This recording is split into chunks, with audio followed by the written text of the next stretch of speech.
Republicans can't govern. I know it, you know it, and even they at this point know it. Because although Donald Trump's presidency hasn't officially started, it kind of has, because he's trying to take control and Republicans in the majority in the House are trying to dictate his agenda. And they can't. It's just a mess. But this is what we expected. This is what we warned people of. And unfortunately, voters just didn't listen. But now they're learning. And now Republicans are being called out. And in a perfect instance of this, Jake Tapper called out Republican Congressman Mike Lawler, who for some reason was trying to blame Democrats for the failures of this kind of pseudo beginning of the Trump administration. And we are going to get into that interview. But before we do, if I could quickly ask you to leave a like on this video, and if you haven't already and you enjoy our channel, to hit that subscribe button. It goes a long way, and it really means the world to me. Now let's get into this interview. Where do plans stand right now? Is there going to be a government shutdown? Look, I've been very clear from the very beginning of my time in Congress, we cannot shut the government down. And that's why today we met as a conference and agreed to put a continuing resolution on the floor with a one-year farm extension, farm bill extension, as well as disaster relief and aid to our farmers who are struggling in the post-pandemic world. So we have to get this across the finish line today and keep the government open. It would be the height of stupidity to shut the government down right before Christmas and heading into a new Congress. And so that's why I will absolutely vote in favor. And I encourage all of my colleagues on both sides of the aisle to do so. Look, there are provisions that were removed from the original proposed CR to this one, including health care funding for 9/11 first responders that I was 100% in favor of, as well as PBM reform and outbound controls on China. But those are issues that we're going to have to deal with in a new Congress and get them across the finish line. What cannot happen is that we shut the government down. And so folks can be upset about, particular issues that they wanted addressed not being in this new version, but to shut the government down is wrong. And I would just point out, Jake, because a lot of the focus has been on obviously President Trump weighing in, and he rightly should weigh in. But where is Joe Biden? He's the sitting president of the United States. Nobody has heard a word from Joe Biden or the White House, and we're 8 hours away from a government shutdown. This is why Washington is so broken. You talk about the fact that we got to this point of a government shutdown. Go down the hall in the Senate. Chuck Schumer passed exactly 0 appropriations bills through the Senate floor this year. 0. So there is a lot of work ahead of us. Yeah, it's but interesting. We cannot shut the government down at this moment. I certainly understand what you're saying, but at the same time, with all due respect, sir, you're going after the top Democrat in the Senate and a lame duck Democratic president. Your conference, the House Republican Conference, we go through this every single time Republicans control the House. You guys can't pass legislation. You can't govern.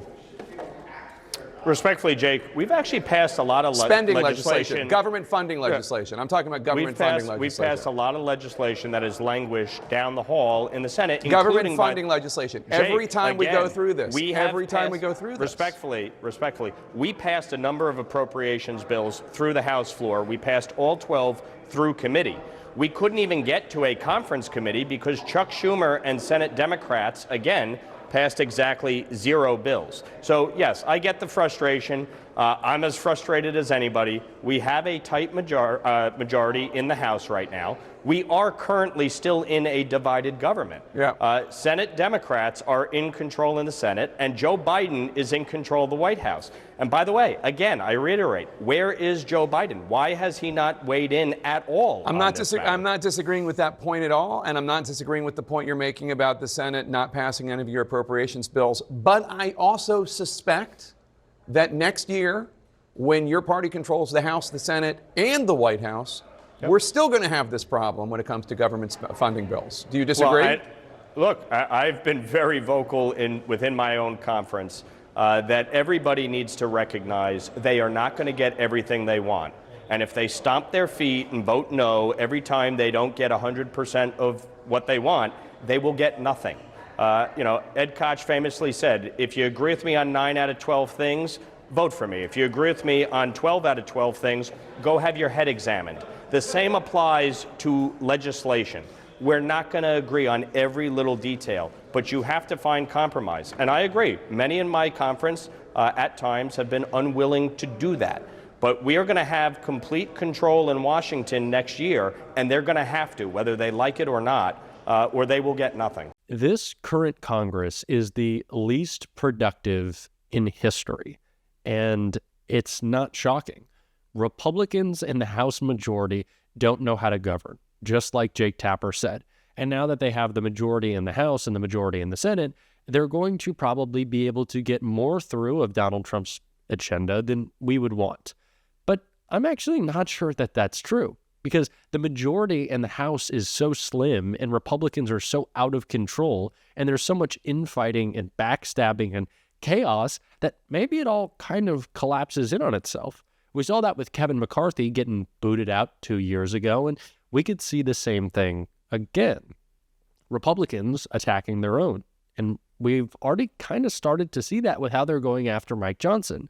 So Donald Trump's agenda might not just slide through, go easily. We're already seeing Republicans push back against his nominees for his cabinet.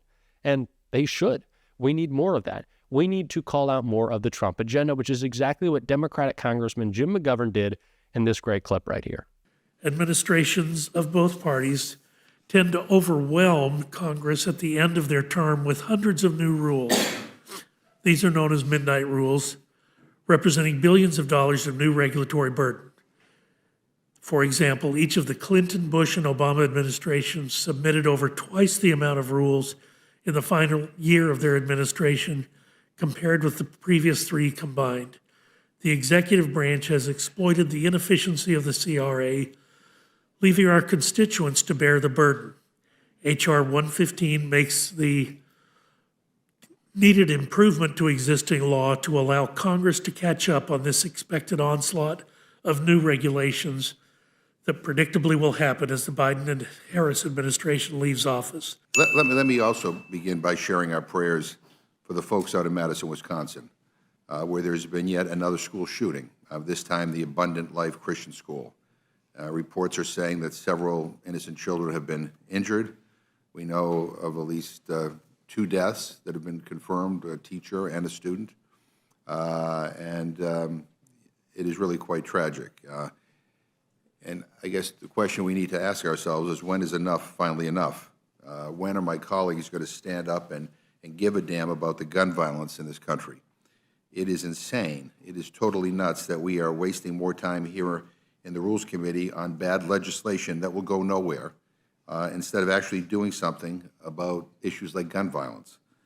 If Republicans work with us, we could be passing the Assault Weapons Ban Act. We could be passing the Closing the Bump Stock Loophole Act. We could be passing the Bipartisan Background Checks Act, but we're not, because they refuse to lift a finger. They refuse to stand up to the NRA. They refuse to reject those donations that keep rolling in from the gun lobby. And so they do nothing to address the shootings in our schools and the violence in our streets. They won't lift a finger even though most gun owners want them to. And instead, they bring up absolutely pointless, absurd bills like the ones we're meeting on today. Does anyone really think we have to pass the Midnight Rules Relief Act? I mean, this was copied right off the pages of Project 2025. It's a deliberate attempt to overturn important federal protections that help consumers and everyday people. And make no mistake, this is about handing over the keys to special interests, corporate donors, billionaires, and Wall Street. And this bill is about gutting protections that safeguard our health, safety, and environment.